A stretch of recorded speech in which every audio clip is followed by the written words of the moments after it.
com uma filha da aliança. E vamos, após isso, participar da ceia do Senhor. Eu vou convidar o Marcos, a Carla e o pacotinho que ele tem na mão.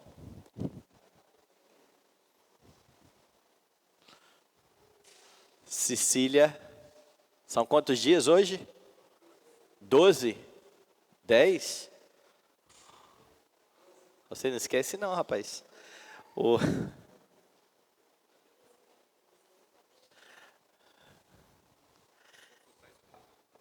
Tem. Chega mais para cá, Carla, também.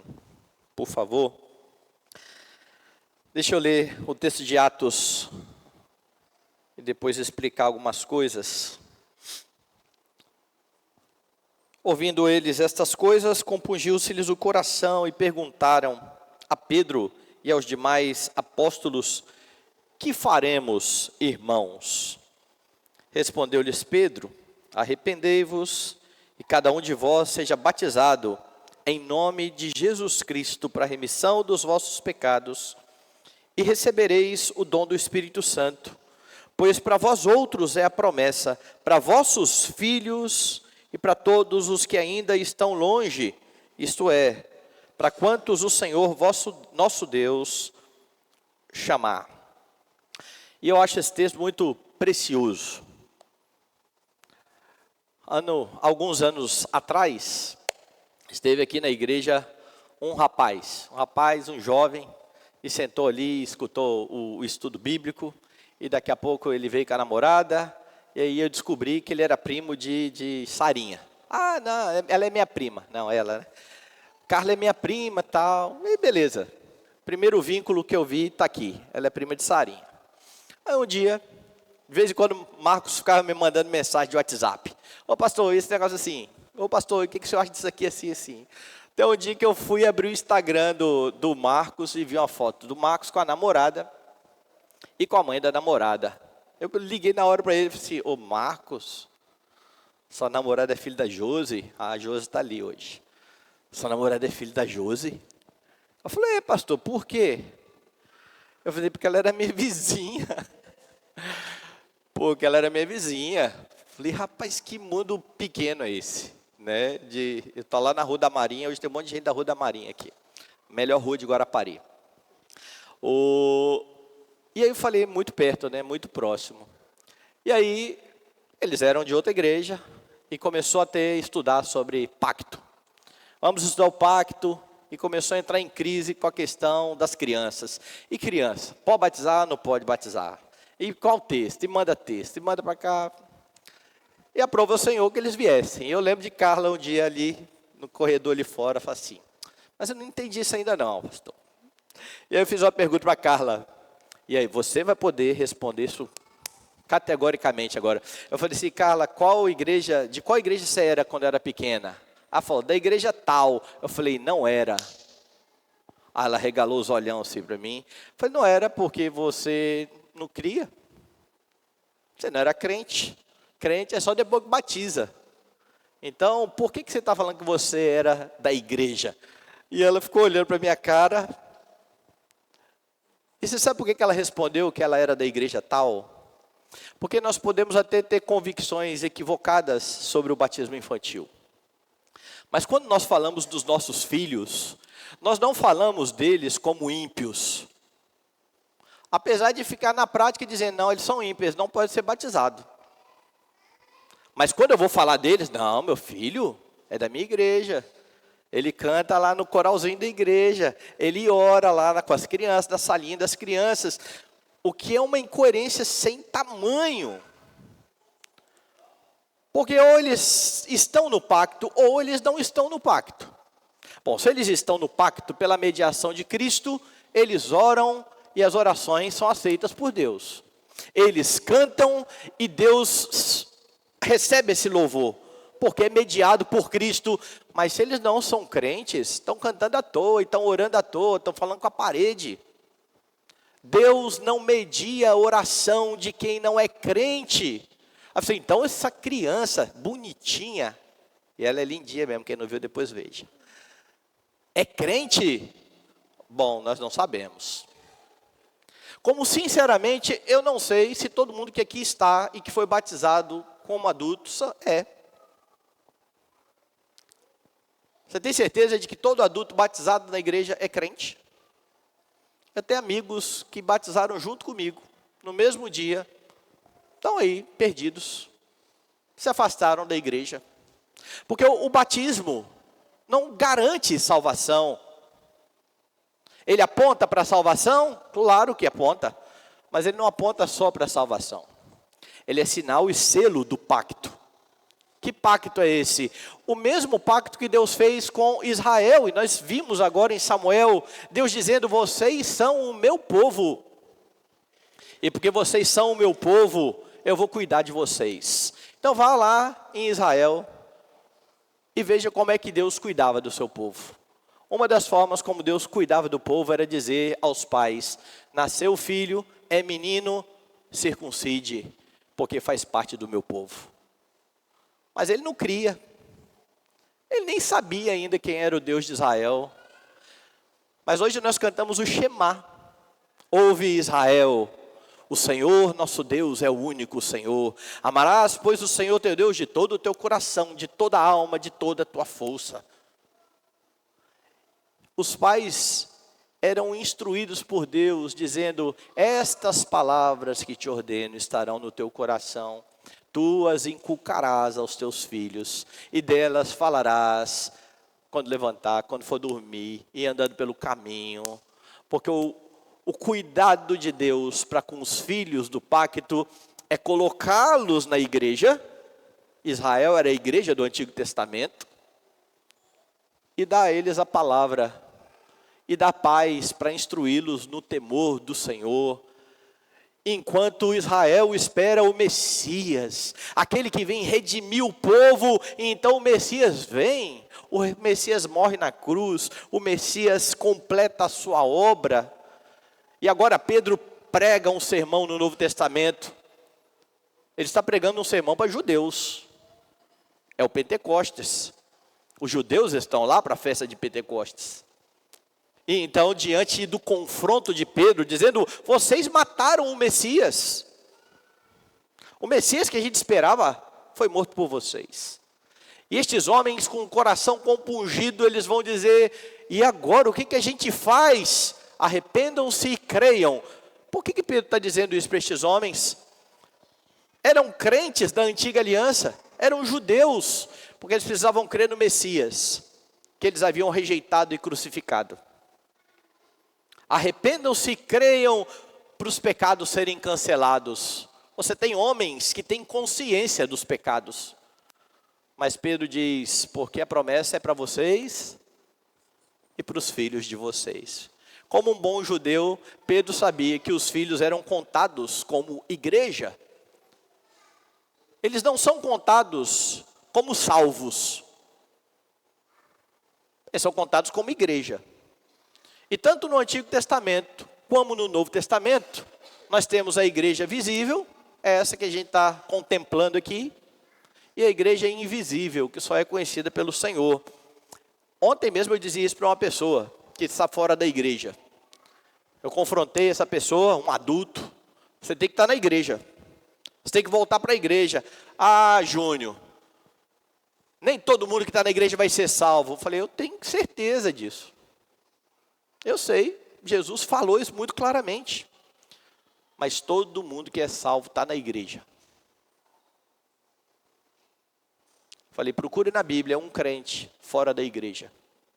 Só um. Falei, não precisa me responder agora. Gaste tempo aí com a sua Bíblia. E quando você encontrar, você me manda. Encontrei um crente na Bíblia fora da igreja. Mas é verdade, nós temos crentes e não crentes. Mas nós temos um Deus que faz promessas para a família. E Ele fala que faz misericórdia até 1000 gerações daqueles que me amam e guardam os meus mandamentos. E é nessa esperança que nós batizamos os nossos filhos. De que nós vamos instruí-los nos caminhos do Senhor, e eles vão crescer amando o Senhor. E quando alguém perguntar assim, você era de qual igreja quando você era pequena? Eu era da igreja presbiteriana. Isso é verdade, era mesmo. Foi até batizada lá. Mas alguns falam assim, não, eles não podem ser batizados. Mas quando os filhos nascem, a primeira coisa que eles fazem é levar lá na frente da igreja para consagrar os filhos. O que é isso? Sabe o que é consagrar os filhos? É isso aqui, que nós vamos fazer agora. Da forma correta, aplicando o sinal do pacto. Isso é consagrar os filhos.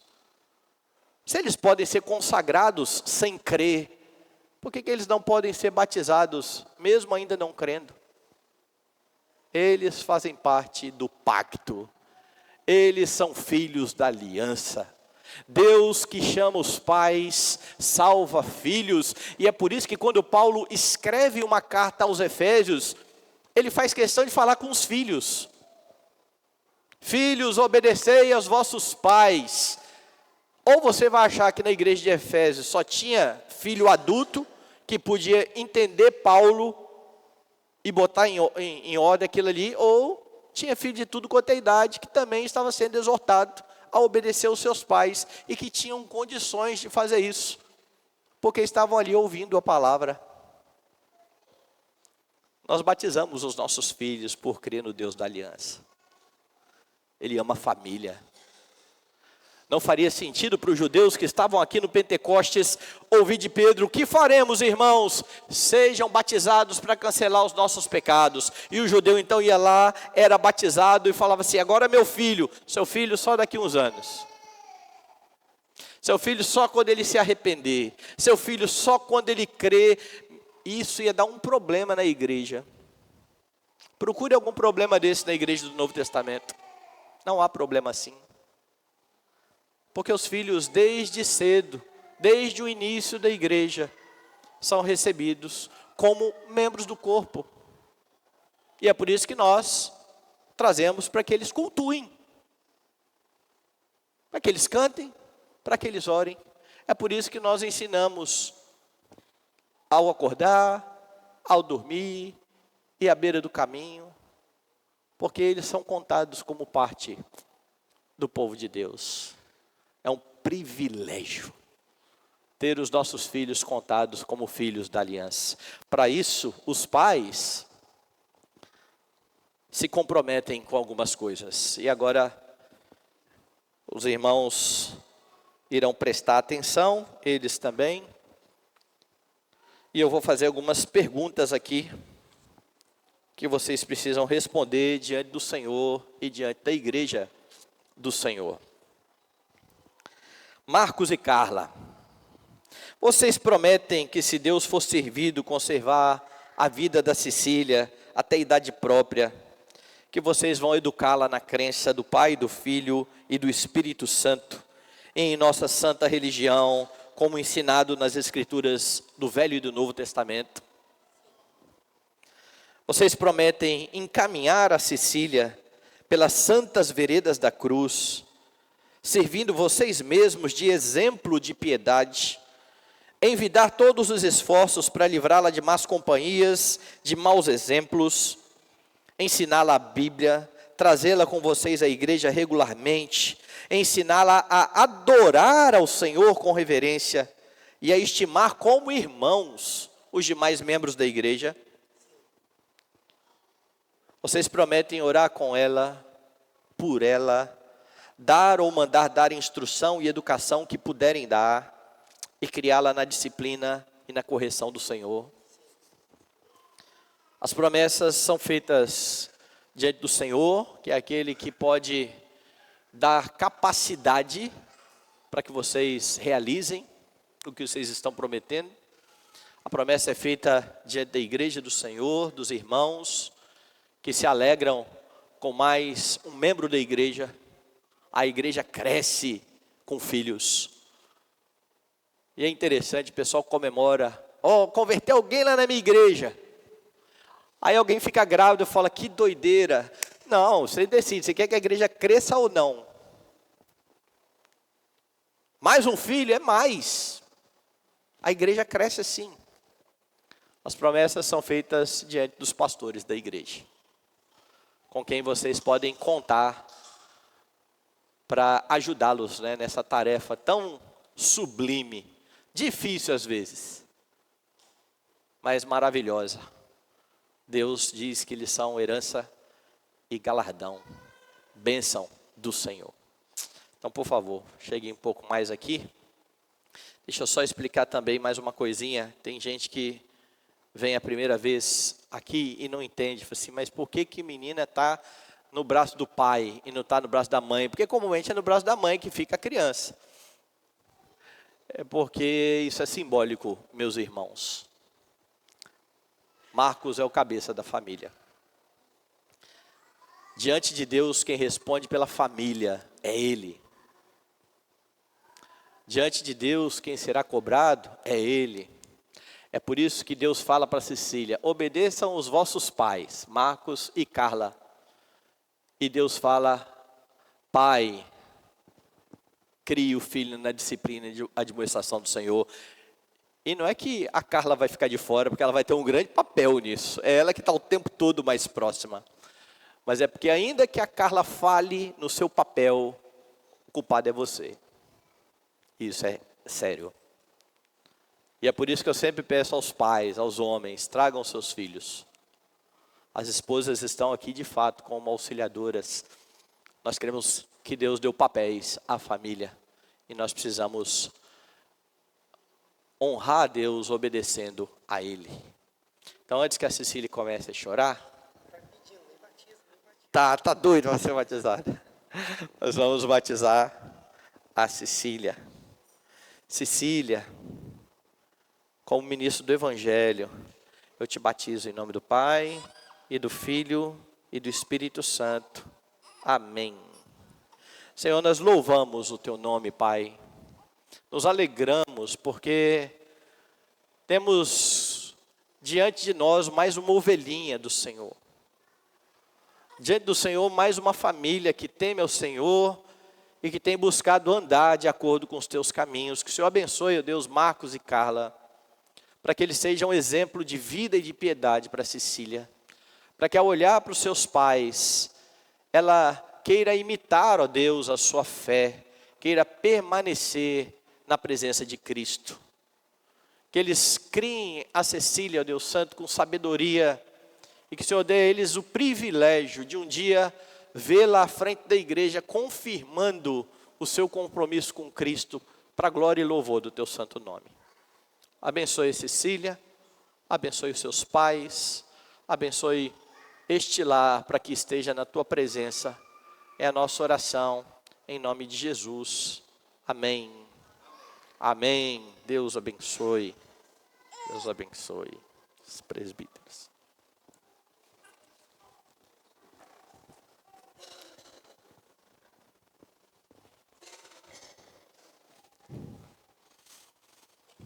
Quando tem batismo infantil, junto com a ceia, eu gosto, porque dá para explicar um pouquinho mais. Alguém fala assim, mas a menina batizou e não vai nem poder participar da ceia. Não, não vai mesmo. Não vai porque nós sabemos que o pacto é o mesmo, nós cremos nisso. Nós cremos que o sinal do pacto foi mudado. No Antigo Testamento, Deus mandava circuncidar. No Novo Testamento, Ele manda batizar. Então, todos os que eram batizados, circuncidados no Antigo, são batizados no Novo Testamento. E o batismo marca a entrada no povo de Deus. E quem é do povo de Deus participa da ceia do Senhor. Entretanto, o Deus do povo de Deus, o Senhor da igreja, diz no Novo Testamento que a fim de participar da mesa do Senhor, é preciso ter discernimento. E é por isso que os nossos filhos que são batizados, não participam da ceia até o dia em que eles professam a sua fé. Até o dia em que eles dizem, eu sou crente mesmo. Meu pai me ensinou, minha mãe me ensinou, eu amo Jesus e eu quero mesmo participar da ceia.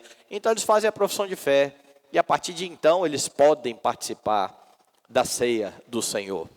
É por isso que nós temos membros comungantes, que comungam, participam de pão e vinho, e membros não comungantes, mas que são membros da igreja.